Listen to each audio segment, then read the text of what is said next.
Hello everyone, आपको blouse से कैसे नाप लेना है वो बताऊंगी। तो सबसे पहले आप ब्लाउज से कैसे नाप ले सकते हैं। तो देखिए, ब्लाउज जो भी आपके पास होगी, पहले उसकी जो हुक्स होती है उसको इस तरह से क्लोज कर दे। ऊपर और नीचे वाला सिर्फ कर सकते हैं, कोई दिक्कत नहीं है। और इसको इस तरह से सेट करके रख दे।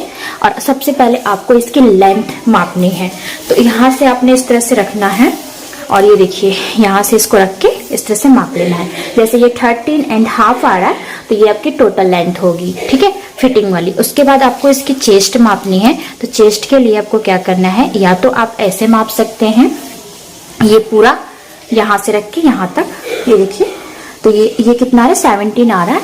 तो ये 34 होता है, इसका डबल, यानी कि 34 की चेस्ट है। या फिर आप ऐसे माप सकते हैं यहाँ तक, ये देखिए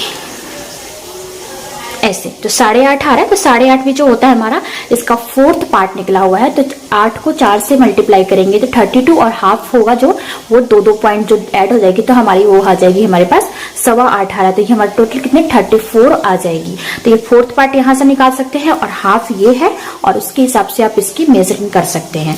देन उसके बाद आपको इसकी इस तरह से शोल्डर मापनी है, तीरा जिसे हम लोग बोलते होते हैं। तो इस तरह से आपको सेट करके रख देना है और ये वाला पार्ट इस तरह से माप लेना है। ये देखिए यहाँ से यहाँ तक। तो ये देखिए इस तरह से सेट करके रखना है। तो 10.5 या 11 आ रहा है। तो जो इसके हम हाफ लेते होते हैं 5.5, ठीक है।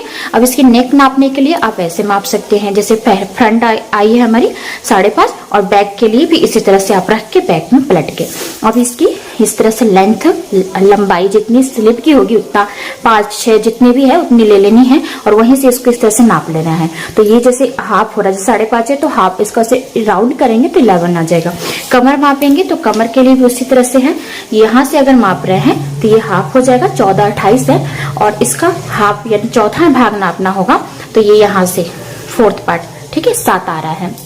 बैक नेक नापने के लिए आपको इसी तरह से ऐसे रख देना है यहाँ से नेक की गहराई में, और यहाँ तक देखना है जहां तक ये शोल्डर है। तो 8.5 हमारी बैक नेक आ रही है। बस ये हमारा स्लिप, जैसे ये जिस सिंपल से यही मापना होता है।